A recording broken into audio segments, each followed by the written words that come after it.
আসসালামু আলাইকুম। আপনারা সবাই কেমন আছেন? আশা করি আল্লাহর অশেষ রহমতে ভালো আছেন। তো এখানে আমি ১ম এ মানে আমার বোনের বাসায় যাচ্ছিলাম, ওই ভিডিও থেকেই শুরু করলাম। তো আমার ননদ চলে যাওয়ার পরে মন অনেক খারাপ। বাড়িতে মানে যেতে খুব ইচ্ছে করতেছে কিন্তু যেতে পারছি না। ছেলের পরীক্ষা সামনে এজন্য। তো কী করব?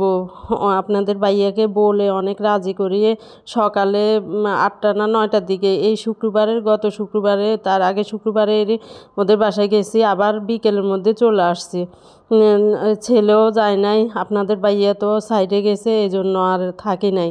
তো এই তো ওদের বাসায় মানে গ্যাসের প্রবলেমটা বেশি ওদের বাসায়। তারপরে আমার বোনে যেটুকু পারছে রান্না করছে, এখন রাইস কুকারে পোলাওটা বসিয়ে দিছে। পোলাও ওর ছেলে তারপরে আমার মেয়ে পোলাও খেতে বলতেছে, তো পোলাওটা রাইস কুকারে বসে দিছে, গ্যাস নাই।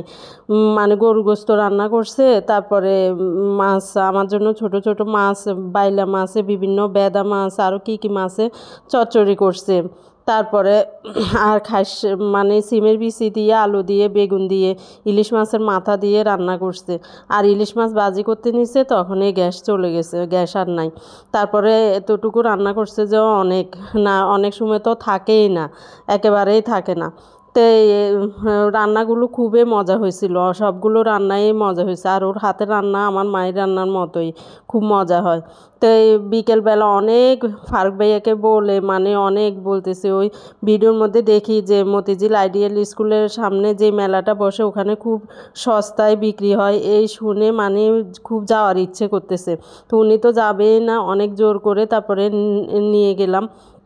তো এই যেতে যেতে উনি বলে চলো কমলাপুর ব্রিজের উপর দিয়ে যাই। তো এই কমলাপুর উপরে ব্রিজটা এত বড়, মানে ওই ব্রিজ থেকে নিচের কমলাপুর স্টেশনটা পুরাই দেখা যায়। তো এই ব্রিজ দিয়ে হেঁটে হেঁটে যেয়ে তারপরে ওই পারে নেমে তারপর আবার রিক্সা দিয়ে তারপরে আইডিয়াল স্কুলের সামনে গেছি। তো এই তো ব্রিজটার উপর থেকে নিচের ভিউটা দেখতে ভালোই লাগে। তো এই তো মতিঝিল আইডিয়াল স্কুলের সামনে চলে আসছি। যেমনটা বলে মানে যে দাম সস্তা, তেমন না। আমাদের এখান থেকেও আমি মনে করি ওখানে প্রচুর দাম, আর মানুষের প্রচুর ভিড়। আর রাস্তার উপর বসে তো হাঁটার জায়গা নাই, যেমন রিক্সা চলে গাড়ি চলে, আবার মানুষের হাঁটাও মানে সবাই ওই অনেকে সস্তা মনে করে অনেকেই আসে, কিন্তু তেমন অল্প কিছু জিনিসের মানে দাম সস্তা, তাও দাম সস্তা ওগুলোর মানও মানে কম। যেমন বিছনা চাদর 350 আছে। তো ওখান থেকে হিরাজিল মানে রেস্টুরেন্টে চলে আসলাম। এখানে ফালুদাটা অনেক মজা, তারপর ফালুদা বটি কাবাব নান তারপরে চাটা খাইলাম, অনেক ভাল লাগছে। সবগুলো খাবারে মানে সুস্বাদুই ছিল। তো হাঁটতে হাঁটতে শাপলা চত্বরের থেকে হাঁটতে হাঁটতে শাপলা চত্বরের আর সামনের দিকে হেঁটে যাচ্ছি।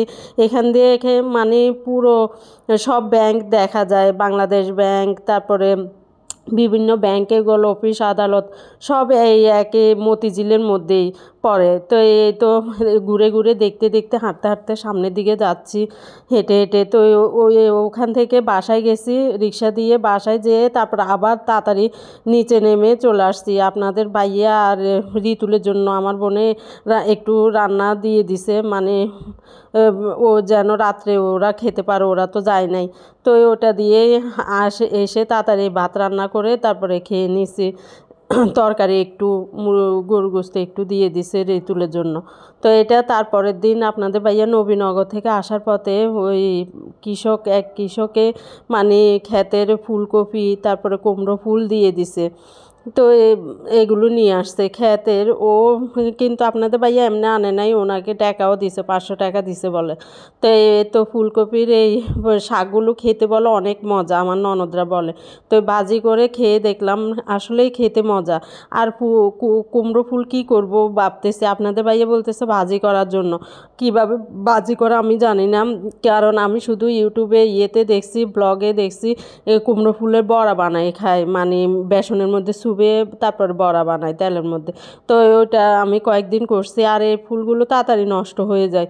তো অনেকগুলো নিয়ে আসছে, এতগুলো দিয়ে কি করব, কাউকে দেওয়া যাবে না। ফুলকপি তো তাও আমাদের কাজের মেয়েটাকে দিছি, একটা, আর 4টার মধ্যে এখনও একটা আছে ফ্রিজের মধ্যে, আরগুলো খাওয়া হয়েছে।